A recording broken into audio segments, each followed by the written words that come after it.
Hello dear CMA students, I am here to summarize the president's message today. अभी जो webinar हुआ है जिसमें सारे क्लैरिफिकेशन मिल गए हैं वो अभी मैं आपको एक एक करके सुना रही हूँ. Very very very important, don't miss the video. जितनी भी आपके काम की इंपॉर्टेंट चीज़ें थी वहाँ यहाँ पे मैं लेके आई हूँ. I can not right it down over here, I am just reading it. आप इस पर ध्यान देंगे. सबसे पहला क्लैरिफिकेशन है आप लोगों का, exam is as per schedule. कोई पोस्टपोनमेंट नहीं है, बहुत क्लियरली मेंशन किया हुआ है, exam is as per schedule. दूसरी चीज है एडमिट कार्ड इश्यू होंगे वेरी सून का उन्होंने क्लैरिफाई भी करके दिया. It can be issued any moment from now. तो आपके एडमिट कार्ड्स बहुत जल्दी आने ही वाले हैं. तीसरा इंपॉर्टेंट अपडेट है, बहुत सारे फ्रॉडुलेंट मैसेजेस चल रहे थे कि अगर आप इस पर कुछ रिप्लाई करोगे तो आप पास हो जाओगे, ये वो 100% श्योरिटी. तो बोला है वो फ्रॉडुलेंट मैसेजेस पे ध्यान मत दो, it should be ignored. Next है स्टूडेंट्स के लिए कोविड के गाइडलाइंस दिए हुए हैं, वो आप लोगों को फॉलो करने बोला है. Like carry your mask, sanitiser carry कर लो और कोविड प्रोटोकॉल्स फॉलो करो, ठीक है. उसके बाद एक और जो बहुत इंपॉर्टेंट अपडेट है हिंदी मीडियम स्टूडेंट्स के लिए. They are mention for Hindi medium students. एक मिनट बेटा. हिंदी मीडियम स्टूडेंट्स के लिए आप लोगों को क्या करना है ना, सेक्शन ए और बी जैसा paper pattern will remain same. Section ए और बी आप लोगों का ए एमसीक्यू वाला पैटर्न है और सबके लिए ए एमसीक्यू वाला पैटर्न है और B fill in the blanks वाला पैटर्न है. सी आप लोगों के लिए एनी 4 आउट ऑफ 6 प्रैक्टिकल और थ्योरी क्वेश्चन और सेक्शन डी आप लोगों के लिए केस स्टडी है. तो हिंदी मीडियम के लिए बताया हुआ है, मैं आपको एज इट इज पढ़ के सुनाती हूँ. एक सेकेंड में मेरे को, मैंने सब आप लोगों के लिए नोट डाउन करके रखा हुआ है. आपको मैं सुनाती हूँ क्या बोला हुआ है. हाँ, हिंदी मीडियम स्टूडेंट्स के लिए सेक्शन ए जो है वो आप लोगों को कंप्यूटर पे लिखना है. सेक्शन ए कंप्यूटर पे, क्योंकि टिक ही करना है ABCD. Section B, section C, section D obviously possible नहीं होगा, इसीलिए आप लोगों को फिजिकल आंसर शीट्स दी जाएगी ICMI इंस्टीट्यूट की तरफ से in your examination hall. Listen to me very clearly. Section B, section C and section D के लिए ICMI इंस्टीट्यूट आप लोगों को आंसर शीट देगा. आपको वो आंसर शीट फिल करना है और वहीं पे सबमिट करना है.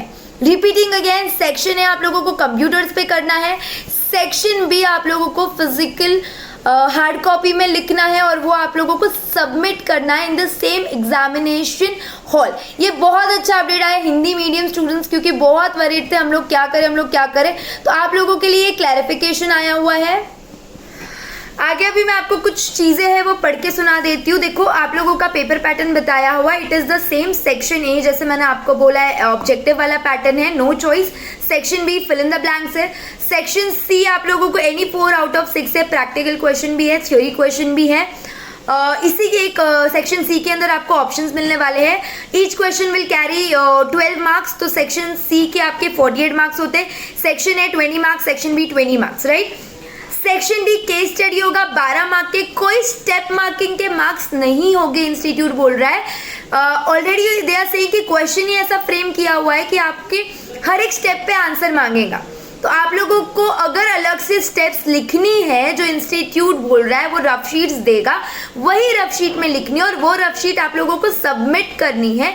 It will be a part of your records. उसके बेसिस पे कोई मार्किंग स्कीम की बात नहीं की हुई है.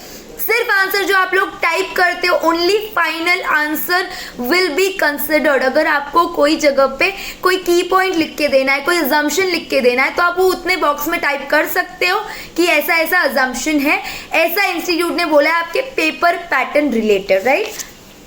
उसके अलावा कुछ FAQs थे जो बलविंदर सर जी ने एड्रेस किए, जो उनके पास क्वेश्चंस आए थे, मैं आपको बताती हूँ. सबसे पहला क्वेश्चन था कि पेपर पूरा MCQ का है क्या. पूरा MCQ का नहीं है, सिर्फ पहला वाला पार्ट सेक्शन ए MCQ का है. सेक्शन बी आप लोगों को मैंने बोला फिल इन द ब्लैंक है. Section C practical question, theory question. Section D case study है 12 मार्क की, राइट. उसके अलावा दूसरा क्वेश्चन है डिटेल वर्किंग रिक्वायर्ड है क्या. डिटेल वर्किंग रिक्वायर्ड नहीं है, पर जहाँ पे थ्योरी वाला क्वेश्चन है वहां पे आप लोगों को टाइपिंग करना है, ठीक है. थर्ड क्वेश्चन था चॉइसेस मिलेंगे क्या बेटा. सेक्शन ए और बी में कोई चॉइस नहीं है. सेक्शन सी के अंदर आपको एनी 4 आउट ऑफ 6 है और सेक्शन सी के अंदर ही जो 6th क्वेश्चन आएगा शॉर्ट नोट का वो एनी 4 आउट ऑफ 5 है। तो सिर्फ सेक्शन सी के अंदर आपको ऑप्शन मिल रहा है, ना ऑब्जेक्टिव में ऑप्शन है ना फिल इन द ब्लैंक्स में ऑप्शन है, राइट। फोर्थ वाला था अब क्वेश्चन सबमिट द, देखो पेपर कैसे सबमिट करना है, तो वहाँ पे एक सबमिट का टॉगल आएगा। जब आप वो सबमिट करोगे and whenever you submit you can pull off the paper, आप लोग वहाँ से निकल सकते हो, कोई प्रॉब्लम नहीं है। बस वो सबमिट का बटन आप लोगों को दबाना होगा। सबमिट के बटन से रिलेटेड और थोड़े क्लैरिफिकेशन मिले, हर एक सेक्शन रिलेटेड भी सबमिट है, लेकिन आपने सेक्शन ए सबमिट कर दिया, बी कर दिया, सी कर दिया, डी कर दिया, और चारों सेक्शन सबमिट होने के बाद एक फाइनल सबमिट भी मिलेगा आप लोगों को।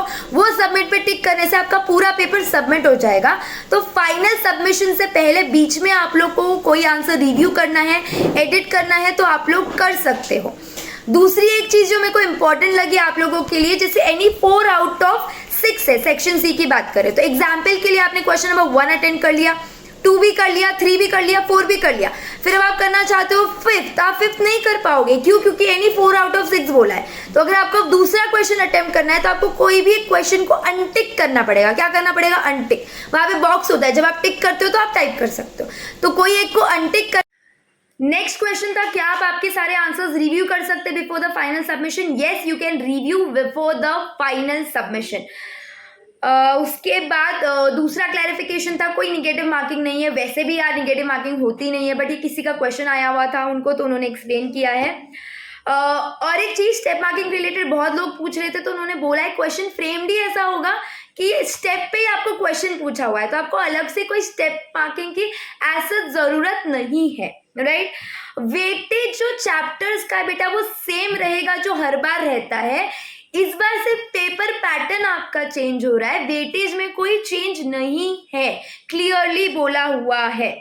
अभी आपका टाइम क्या होगा? क्या आपको रीडिंग टाइम दिया होगा? यस, आपको रीडिंग टाइम है 15 मिनट्स का। कितने मिनट्स का है? 15 मिनट्स का, राइट। 2 टाइमिंग है आप लोगों के लिए। 9:45 AM का टाइम है। 9:45 AM से आपको क्वेश्चन पेपर दिखना चालू हो जाएगा आपकी स्क्रीन पे, लेकिन आप टाइप करना, टिक करना कब से स्टार्ट कर सकते हो? 10 AM से। वो 3 घंटे का स्लॉट रहेगा आप लोगों का, 1 बजे तक। दूसरा वाला जो स्लॉट है वो 2:15 को स्टार्ट होगा। 2:15 से लेके 2:30 तक आप लोगों का क्या रहेगा बेटा? रीडिंग टाइम रहेगा। क्या रहेगा? Reading time. 2:30 से 5:30 आप पेपर अटेम्प्ट कर सकते हो, ये बोला हुआ है। उसके बाद एक और चीज मेरे को लगी, टाइम वेल बैलेंस्ड है बोला। हिंदी मीडियम का मैंने आपको बहुत इंपॉर्टेंट था वो अपडेट। जो हैंडीकैप स्टूडेंट्स है, स्पेशली एबल्ड स्टूडेंट्स है, उन लोगों के लिए क्या, उन लोगों को स्क्राइब वहां पे प्रोवाइड किया जाएगा, और इनफ टाइम भी दे देंगे, ऐसा बोल रहे। कितना टाइम कुछ बोला नहीं है, इनफ टाइम मिलेंगे, इतना बोला हुआ है बस। खुद का लैपटॉप कैरी कर सकते हो क्या? नहीं बेटा, खुद का लैपटॉप कैरी नहीं कर सकते हो। जो वहां पे लैपटॉप, जो वहां पे डेस्कटॉप है, आपको उसी पे काम करना है, राइट। एग्जाम में कोई डिले नहीं है, रफ शीट आपको प्रोवाइड किए जाएगी। रफ शीट पे आप कुछ भी मेंशन नहीं करोगे, ना आपका नाम, बहुत इंपॉर्टेंट चीज है ये, कुछ भी मेंशन नहीं करोगे, ना आपका नाम, ना आपका रजिस्ट्रेशन नंबर, ना आपका roll number, nothing at all. अगर वहां पे कोई आपको इंस्ट्रक्ट कर रहा है कि लिखो तो ही लिखना, नहीं तो नहीं लिखना। और एक बहुत इंपॉर्टेंट चीज है, इवन आपके कंप्यूटर स्क्रीन पे जहां पे बॉक्स एलोकेटेड है वहीं पे आप आपका पर्सनल इंफॉर्मेशन डालोगे।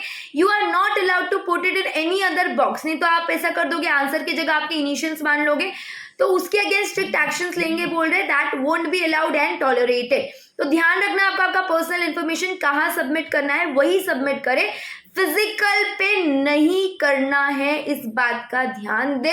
ये सारे क्लैरिफिकेशंस आज के प्रेसिडेंट एंड बलविंदर सर के मैसेज में हम लोगों को मिले हैं। आप लोगों के लिए मैंने सारी इंपॉर्टेंट चीजें, सारी चीजें इनफैक्ट लिख के रखी थी सुनते हुए, ताकि मैं आपको ये सब बता दूं। ये वीडियो यार प्लीज अपने सारे फ्रेंड्स से शेयर करो, ताकि सबके माइंड में जो क्वेश्चंस है वो क्लियर हो जाएंगे, क्योंकि बहुत बच्चों को बहुत क्वेश्चंस है। तो do share this video, not for my sec but आपके जो सीएमए के बाकी के लोग हैं, फ्रेंड्स है, कलीग्स है, तो उन लोगों को भी इससे क्या हो जाएगी ना, मदद मिल जाएगी। See you all for the next video, bye bye.